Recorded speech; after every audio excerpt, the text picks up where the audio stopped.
किसी ने ये ट्रैक्टर देख लिया ना, हाँ। तो ये बोलेंगे यार ये ऊपर का ट्रैक्टर है, ये सबको पता है।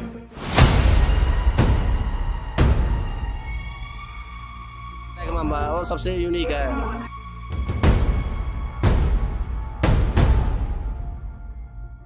हम इस वक्त शंभू बॉर्डर पे हैं और शंभू बॉर्डर के उस इलाके में हैं जो हरियाणा पुलिस की और पारा मिलिट्री फोर्स के नाकाबंदी के बहुत नज़दीक है। करीब 50 मीटर की दूरी होगी, 50 से 100-150 मीटर, उससे ज़्यादा की दूरी नहीं है। और पूरे दिन हमने कल भी देखा और आज भी देखा, इस बॉर्डर के पास में एक ट्रैक्टर खड़ा रहता है। उस ट्रैक्टर का ब्रांड कौन सा है ये मुझे नहीं पता, पर उस पर लिखा हुआ है ब्लैक माम्बा 735। ये वो अफ्रीकन ब्रीड का सांप है जो बहुत ही जहरीला होता है, जिसके काट लेने पे लोग पानी भी नहीं मांग पाते, ऐसा कहा जाता है। पर मैं उस भाई साहब से पूछना चाहता हूँ कि क्यों ये नाम रखा और कौन सा ये ट्रैक्टर है। क्या नाम है सर आपका? सबसे पहले आप ये बताओ, अपने खाना वाना खाया? बढ़िया से, अच्छे से खाया। हो गया पानी? पानी भी पी लिया, बस आ रहे थे आपसे गप मारने के लिए, तो बताइए। हाँ, आपका नाम क्या है? मेरा नाम जी बब्बर है जी। बब्बर, कहाँ से है सर आप? मैं मोहाली से जी। मोहाली से। तो आपको मैंने हर दिन रात में आप चले जाते हो और दिन में तड़के मतलब 7-8 बजे तक आप इधर आ जाते हो, क्या प्लान रहता है? लोकल है जी, रात में तो कोई एक्टिविटी है नहीं। तो जैसे दिन में किसान आते हैं यहाँ पे, तो उधर से फायरिंग होती है टीयर गैस की। तो जो हमने ये पक्का लगा रखा है पीछे, बेसिकली हमें खेतों में यूज करते हैं। तो जो यहाँ पे धुआं होता है उसको उनकी तरफ फेंक देते हैं, चला के स्टार्ट करके। हाँ जी। ये कौन सा ब्रांड का ट्रैक्टर है ये था जी स्वराज पहले। अच्छा। तो इसमें मॉडिफिकेशन करके इसका इंजन बड़ा कर दिया, अपग्रेड कर दिया है। अच्छा। इसकी पावर बढ़वा दी हमने। हाँ। और जो पहले था ये 35 एचपी का था। हाँ। अब ये 80 एचपी का हो गया है। 80 एचपी का हो गया। तो ये अभी इसका इस्तेमाल आप खेतों में करते हैं? हाँ जी, खेतों में करते हैं ज्यादा। करते हैं। तो ये तो ब्रांड का नाम हुआ, आपने इसका पावर बढ़ा लिया, पर नाम ब्लैक माम्बा क्यों रख लिया? मैं जी बेसिकली क्या, मैं डिस्कवरी ज्यादा देखता हूँ। अच्छा। तो मेरा थॉट था भी कोई, मैंने इसका पेंट भी इसलिए अलग से करवाया है। हाँ। स्वराज का जो पेंट आता है वो नीले कलर में आता है या रेड में आता है। तो मैं सोचता ये डिफरेंट होना चाहिए, कुछ अलग से हट के। हाँ। तो मुझे लगा ना वो जो साउथ अफ्रीका का सांप है ब्लैक माम्बा, वो बाहर से ग्रे होता है, उसका जो अंदर का फेस है वो होता है ब्लैक। तो मैंने कहा यार ये नाम रखते हैं ब्लैक माम्बा, और सबसे यूनिक है। तो पूरे मोहाली में आपके ट्रैक्टर का नाम की चर्चा होती होगी। सबको पता, अगर किसी ने ये ट्रैक्टर देख लिया ना, हाँ। तो ये बोलेंगे यार ये उस बंदे का ट्रैक्टर है, यार बब्बर का ट्रैक्टर है, ये सबको पता है। अच्छा बब्बर भाई, इस वाले जैसे ये कितने साल पुराना है ये ट्रैक्टर? ये जी 92 मॉडल था जी पहले। 92। आपने कब खरीदा था, आप या परिवार में? ये पहले मेरे फुफड़ जी के पास था ट्रैक्टर, उन्होंने खेती छोड़ दी। हाँ। तो मेरे डैडी ने उनसे ट्रैक्टर ले लिया था। हाँ जी। अच्छा। तो इसमें अभी तो इसको मेंटेन करने में खर्च बहुत ज्यादा आता होगा, क्योंकि इसके पार्ट्स भी नहीं मिलते होंगे। नहीं, इजी है, नॉर्मल है। इसका जो इंजन है वो जेसीबी का है। क्लाउस्कर, बेसिकली इंजन क्लाउस्कर का है। वो हर जगह पार्ट्स के अवेलेबल है। वैसे तो रिपेयर है ही नहीं, रिपेयर का कोई दिक्कत नहीं है, खर्चा नहीं है। बस इसमें अभी उसमें डीजल 7 लीटर डलता था मुगलैल, इसमें 13 लीटर डलता है। 13 लीटर? हाँ, मुगलैल जो इंजन ऑयल है, हाँ। वो 13 लीटर डलता है इसमें। तो मतलब इसको पूरी तरह से और अपग्रेड कर दिया आपने, ये क्या हो गया? तो इसको मतलब क्या गांव मोहाली में ये चर्चा नहीं है कि भाई साहब के पास एक डिजाइनर ट्रैक्टर है? जाते हैं जी मोहाली भी, अगर वहाँ पे धरने होते हैं वहाँ पे जाते हैं। हाँ जी, हाँ जी। तो मैं ट्रैक्टर देख रहा था, आपने ये पूरा म्यूजिक सिस्टम, आपने एंटरटेनमेंट का भी पूरा ख्याल रखा है। तो ये सेटअप कितने का लगता है और कैसे लगवा, कहाँ लगवा लेते हो? ये सेटअप मैंने आज से 5 साल पहले लगवाया था, तब 30,000 का लगा था जी। अगर आज की डेट में लगवाएंगे तो ये 70-80,000 का लगेगा। अच्छा। हाँ, क्योंकि महंगाई तो लोकली असेंबल कर सरकार ने सबकी आय दुगनी कर दी ना। तो ये लोकल में असेंबल करवाया है आपने, या फिर बाहर से बनी हुई चीज आती है उसको बस सेटअप कर देते हैं? नहीं, जो भी अपना काम होता है वो बेसिकली एक परमानेंट बंदे होते हैं। ये जो आप रेडीमेड है ना, वो नहीं यूज कर सकते। इसका जो स्पीकर का जो कॉइल है वो खुद बंदा हाथ से रेडीमेड करता है, उसको आप तैयार करते हैं हैवी बेस के लिए। तो जो भी सारा काम है ये खुद बंदा बैठ के शॉप पे तैयार करता है, ना कि ये रेडीमेड लेके आते हैं। इस ट्रैक्टर के पिछले हिस्से में हमने कुछ देखा है। आप बब्बर भाई आइए, हमें बताइए, समझाइए उसका क्या काम है।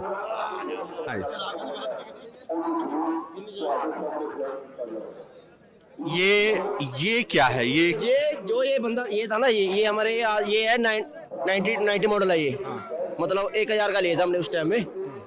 तो जो ये है ना, ये इसके फरा है। जब दाने होते धान, उसमें जो फूस होता है, तो हम क्या करते हैं यहाँ पे खड़ के ना, जैसे मैं इसको लिया और ऐसे निखार दिया, हवा से कबाड़ दूर चले जाता है और धान यहाँ पे गिर जाएगा। जो छोटे में सूप से काम करते हैं, तो इससे हम स्लो में चलाएंगे और ये हवा पूरी देगा। और जो काम अगर बेसिक नेचुरल देखेंगे तो 4 घंटे लगेंगे, अगर इससे काम करेंगे तो बस घंटा का भर लगेगा, आधा घंटा बस। तो ये तो खेतों में काम आने वाली चीज है, इसे बॉर्डर पे क्यों ले आए आंदोलन में? बॉर्डर पे जी इनकी जो मेहरबानी है ना, उसकी वजह से लाना पड़ गया ये। वैसे कभी पिछली बार तो यूज नहीं किया था, इस बार क्या हुआ, इन्होंने ड्रोन से बहुत हमले किए। अगर यहाँ पे हवा नहीं होती ना तो ये पूरा धुआं ना 10-15 मिनट यही रहता है, तो हमें दिक्कत होती है। जो हमारे बंदे हैं ना यहाँ पे, किसान बंदे आए हुए हैं, उनको दिक्कत होती है। अगर ये चला देंगे तो धुआं ऐसे उधर भेज देंगे, जैसे उन्होंने भेजा है उसको रिटर्न में उधर भेज देते हैं, और वो फिर में शांत हो जाते हैं, यार धुआं आ गया, तो इसलिए दिक्कत है। अच्छा, तो आप कंडीशन देखोगे तो ये ऐसे ही है, क्योंकि ये पता नहीं यूज नहीं होता अभी पंजाब में, काम खत्म हो गया इसका। तो अभी इसकी पत्ती मुखड़ियां हैं बस, पर ये काम पूरा अच्छा दे रहा है, ओके रिपोर्ट दे रहा है काम ये, इसकी परफॉर्मेंस में कोई कमी नहीं है। ये शील्ड जैसी चीज लोहे की क्या लगा रखी है लोहे? सर ये शील्ड आज लगाई है, क्योंकि ये सीधी ना वहाँ से सीधा फायर करते हैं, और जो उनको कोई चीज प्रॉब्लम कर रही है ये उस पर टारगेट करते हैं। अगर यहाँ से कोई फायर करोगे तो ये मेरे सीधा फायर ही कर रहे हैं वो, तो ये हमें उससे बचा के रख रहे हैं। ये शील्ड भी नहीं की है, ये हरियाणा पुलिस की शील्ड है या?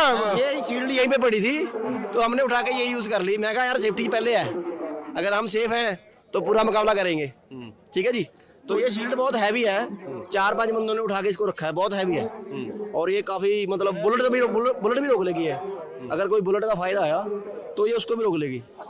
ये आप शील्ड के बारे में बता रहे थे, ये आपने तैयारी कर ली, पर अभी जब हम आपके साथ ये इंटरव्यू रिकॉर्ड कर रहे तो आप थोड़ा पीछे आ गए हैं, इससे पहले थोड़ी देर पहले आप और आगे थे।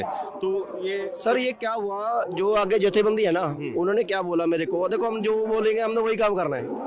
वो बोल रहे हैं अगर आप थोड़ा सा आगे आओगे ना तो ये थोड़े से पीछे आ जाएंगे, ताकि कोई झड़प का कोई चांस ना बढ़े। क्यों, गोले की कोई दिक्कत नहीं है, वो जो सीधा फायर कर रहे हैं ना, गन से सीधा फायर कर रहे हैं, वो किसी की आंख चलेगी।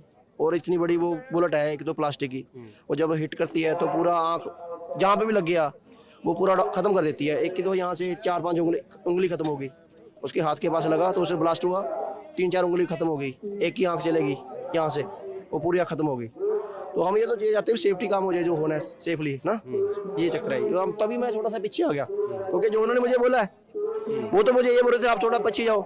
मैंने कहा इनको मैं छोड़ नहीं सकता भाई, अगर उन्होंने फायर कर दिया तो मैं तो अपना काम करूंगा। मैं ट्रैक्टर के ऊपर बैठा हूँ, जब भी वो फायर करते हैं आप इधर स्टार्ट कर देते हैं ट्रैक्टर को, ताकि धुआं उधर भेज दें जल्दी से जल्दी। बब्बर भाई साहब, अभी जैसे मान लो कोई नया ट्रैक्टर खरीदता है तो उसको भी आइडिया रहती है कि इसकी मेंटेनेंस में इतना कॉस्ट जाता होगा, पर आपके ब्लैक मांबा कितना खर्च मांगती है पूरे साल?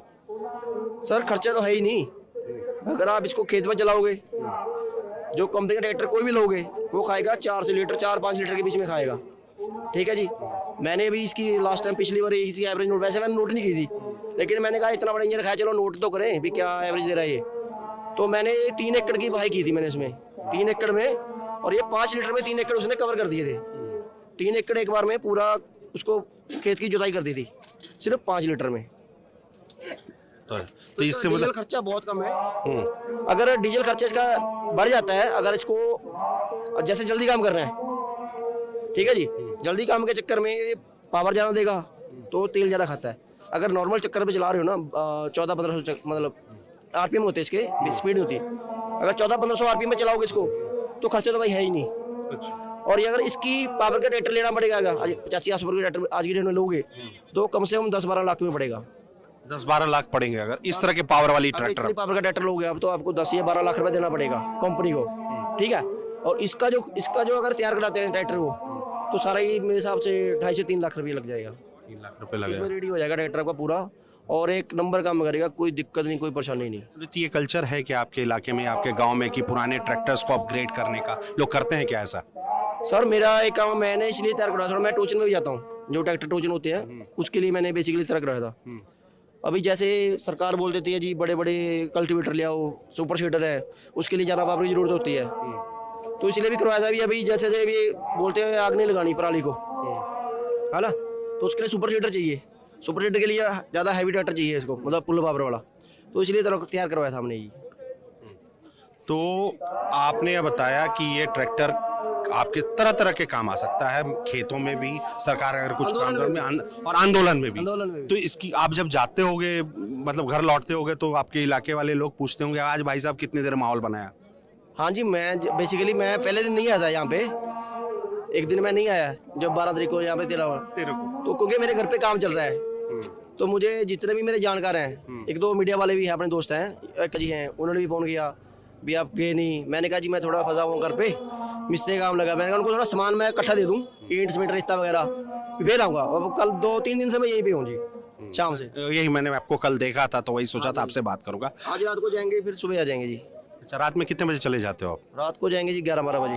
11-12 बजे तक यहीं बैठे रहते हो? और आप लोग आपकी पूरी टीम आती है, आप अकेले नहीं आते हो? नहीं नहीं, कोई चक्कर नहीं, टीम का क्या, लोकल ही है सारे। जो यार बेसिकली क्या है, अगर ये भाई खड़ा है ट्रैक्टर के पास आ गया तो टीम ही है बस, चाहे मैं अकेला हूँ 10 बंदे हैं, जो यहाँ पे आ गया वो टीम ही है सारी। अभी थोड़ी देर पहले आपने गोगल्स भी लगा रखा था, वो स्विमिंग वाला कुछ, हाँ, आंखों के लिए। उससे क्या हुआ, जब इन्होंने अभी फायरिंग किया था ना, तो मैं तो बाकी सब चले गए थे जिनकी नहीं थी सेफ्टी ने, और मैंने मुंह पे मफलर ले लिया 2-3 बार लपेट के, और आंख पे लिया था मैंने गोगल, तो वो सब बेकार हो गया, उनका जो सिस्टम फेल था, मुझे कोई असर नहीं पड़ा उसका। हाँ जी। तो ये थे बब्बर भाई साहब, जो एक ट्रैक्टर लेकर आते हैं और आंदोलन में पुलिस नाके और जो किसानों ने अपना बॉर्डर तय कर रखा है उसके सबसे करीब अपना ट्रैक्टर लगाते हैं, और ये एकमात्र ट्रैक्टर होता है। तो इन्होंने बताया कि वो किस मकसद से ट्रैक्टर को लगा रहे हैं। बॉर्डर है ना जी, एक बार बोलो, आपको बोल दूं, ये बॉर्डर है ना, अगर ये जथेबंदी हमें बोल दे, है ना, ये बॉर्डर जो इन्होंने लगा रखी है बैरिकेड, ट्राली पड़ी है, रेते की ट्राली पड़ी है हमारे पास, जो जैक वाली होती है। अगर हम चाहें, अगर हमें जथेबंदी बोल दे, तो ये तोड़ने की जरूरत भी नहीं है, इसके ऊपर से मिट्टी लगा के सीधा उसके पार भी कर लेंगे, अगर ना भी तोड़े इनको स्लेब को। वैसे तो तोड़ देंगे, पर हम चाहते हैं इनका काम थोड़ा और बढ़ा के जाएं सरकार का, क्योंकि हम क्यों साफ करें इनको ना, हम तो और काम बढ़ा के जाएंगे, इसको मिट्टी घेर देंगे साइड में, मिट्टी से सीधा उसके ऊपर से उस दूसरी साइड चले जाएंगे, ये मिट्टी उठाएंगे, फिर बाद में स्लेब पे भी तोड़ेंगे, और वो लगे रहेंगे, साफ करते रहेंगे पीछे से।